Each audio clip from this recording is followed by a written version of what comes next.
Hai, Assalamualaikum guys. Hari ni kita pergi tengok rumah di Taman Tanjung Bakti, Uru Kinta Perak. Rumah ni berkeluasan 20 kali 75. Bahagian pos lebih kurang 20 kali 20. Ni bahagian ruang tamu. Rumah ni ada 4 bilik dan 2 bilik air. Kita tengok master bedroom dia. Master bedroom dia agak luas.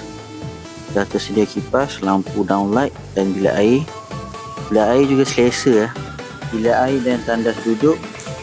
Ni ada 2 bilik air. Okey, kita terus ke bahagian ruang makan dan dapur.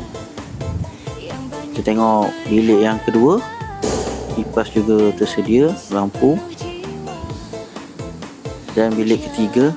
Bilik ketiga dan bilik kedua saiz dia lebih kurang. Rumah ni berstatus leasehold hingga 2111, 6 bumi lot.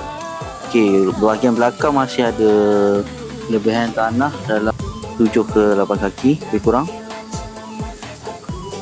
Jom kita tengok bilik terakhir, bilik keempat.